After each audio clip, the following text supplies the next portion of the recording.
Hey guys and welcome back to your channel exam republic. आपका अपने channel exam Republic में एक बार फिर से हार्दिक स्वागत है। तो दोस्तों, आप में से जो भी candidates Haryana public service commission का जो HCS 2023 का एग्जाम दे रहे हैं, उनके लिए एक बहुत ही ज्यादा इंपॉर्टेंट नोटिफिकेशन आ गया है, क्योंकि ये जो चीजें इसमें दी गई हैं ये सब आपको एग्जाम में फॉलो करनी होंगी, जो कि कंफर्म हो गया है अब कि 21 मई को ही होगा। क्योंकि कुछ आ रहे थे बीच में कि शायद ये पोस्टपोन हो जाए, या क्योंकि MPPSC का भी है उस दिन एग्जाम, और कुछ और रीजंस भी थे जिनकी वजह से इसको कहा जा रहा था शायद पोस्टपोन हो सकता है। लेकिन इस नोटिफिकेशन के हिसाब से, जैसे कि आप क्लियरली देख सकते हैं, यहाँ बॉटम लाइन जो दी गई है, the exam schedule to be held on 21 May. तो इसका मतलब एग्जाम तो पहली बात इस नोटिफिकेशन के हिसाब से एज शेड्यूल्ड 21 मई को ही कराया जाएगा। और कुछ और इंपॉर्टेंट चीजें इसके अंदर आगे नोटिफिकेशन में दी गई हैं, जो कि 4 पेज का नोटिफिकेशन है। इसके अंदर दिया गया है कि क्या क्या चीजें आपको करनी है एग्जामिनेशन के दौरान, जो कि अगर आप नहीं करेंगे तो नेगेटिव मार्किंग भी मिल सकती है आपको इस पेपर में। और साथ ही साथ अगर आपने बहुत ही ज्यादा अगर ब्लंडर कर दिया तो आपको डिस्क्वालीफाई तक किया जा सकता है एग्जाम से। तो देख लेते हैं कौन सी इंपॉर्टेंट चीजें इस नोटिफिकेशन में दी गई हैं, जो कि 4 मई का है ये नोटिफिकेशन। आप देख सकते हैं यहाँ पे 4 मई का है ये। तो इसमें क्लियरली दिया गया है कि इसमें जो सिविल सर्विसेज रूल है हरियाणा के, एग्जीक्यूटिव ब्रांच रूल 2008, उनको अमेंड कर दिया गया है हरियाणा गवर्नमेंट द्वारा एज ऑन 12 अप्रैल 2023। और उस अमेंडमेंट के हिसाब से क्या कहा गया है वो मैं आपको दिखा देता हूँ कि ये बहुत इंपॉर्टेंट चीजें हैं जो आपको एग्जाम में करनी ही करनी है। दोस्तों, जैसे कि आपको पता ही है, पिछली बारी जो फिफ्थ ऑप्शन आ गया था, उनमें से कई लोगों ने उसको नहीं भरा था, तो उसके कारण ये भर्ती कोर्ट में भी चली गई थी कि फिफ्थ ऑप्शन जिन लोगों ने नहीं भरा, कुछ लोगों ने भर दिया था, तो उन्होंने कहा कि हमारा टाइम वेस्ट हो रहा है।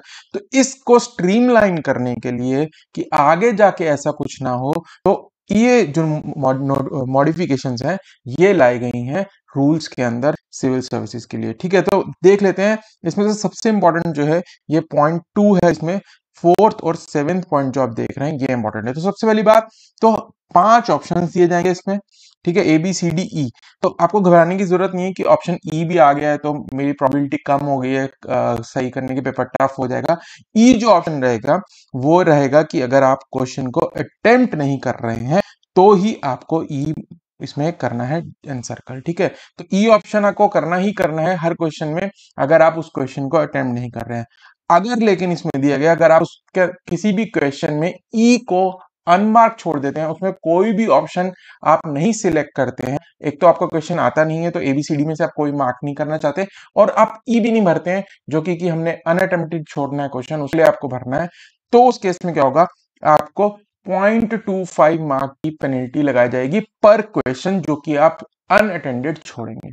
ठीक है, लेकिन इसको और स्ट्रिक्ट बनाने के लिए कि मार्क्स के साथ साथ और क्या पेनल्टी हो सकती है, अगर जो 5 सर्कल जो अगर आप इसको 10% से ज्यादा क्वेश्चंस के लिए अगर आप छोड़ देते हैं, तो एग्जाम में 100 क्वेश्चन आते हैं, 100 सीसेट में, 100 जनरल स्टडीज में, तो अगर 10 क्वेश्चन से ज्यादा आप छोड़ देते हैं तो आपको डिसक्वालीफाई भी कर दिया जाएगा। ठीक है, तो यानी कि अगर आप नहीं कर रहे क्वेश्चन तो आपको मैंडेटरी है ई ऑप्शन को मार्क करना। पहले केस में अगर 10 क्वेश्चन तक आप छोड़ेंगे तो हर क्वेश्चन की आपको 0.25 मार्क्स की पेनल्टी लगा दी जाएगी, और अगर यदि 10 से ज्यादा आप छोड़ देंगे, ई नहीं मार्क करेंगे उसके अंदर, जो कि अनअटेम्प्टेड छोड़ रहे हैं क्वेश्चन को, तो उस केस में आपको डिस्क्वालीफाई कर दिया जाएगा। तो ये बहुत ही जो स्ट्रीमलाइन कर दिया है, प्रोसेस को क्लियर कर दिया है, रूल्स को ही अमेंड कर दिया है, जाकि आगे जाके ये भर्ती जो है कोर्ट में इस वजह से स्पेसिफिकली आ जाए। इन दो बातों का ध्यान रखना है आपको एग्जाम में। Exam as per this notification 21 मई को ही कराया जाएगा, तो अब तैयारी कंटिन्यू रखिए। उसके लिए करंट अफेयर्स की सीरीज ऑलरेडी अपलोड कर दी है मैंने, उसमें से 1-2 वीडियो बचे जो कि आने वाले 1-2 दिन में अपलोड मैं कर दूंगा। और दोस्तों, इस बारी करंट अफेयर्स आने की संभावना ज्यादा है, क्योंकि हर साल जो पैटर्न चेंज होता है एग्जामिनेशन का, पिछले साल करंट अफेयर्स के बहुत कम क्वेश्चन थे, तो इस बारी मैं एक्सपेक्ट कर रहा हूं कि फिर दोबारा से उससे प्रीवियस ईयर की तरह करंट अफेयर्स पे ज्यादा फोकस रहेगा। तो वो वीडियोस आप देख सकते हैं, उसका लिंक मैंने डिस्क्रिप्शन में दे दिया है, उसको क्लिक करके आप वो देख सकते हैं। तो दोस्तों, मिलते हैं एग्जाम्स के बाद, तब तक के लिए bye bye and happy learning and all the best for your exams.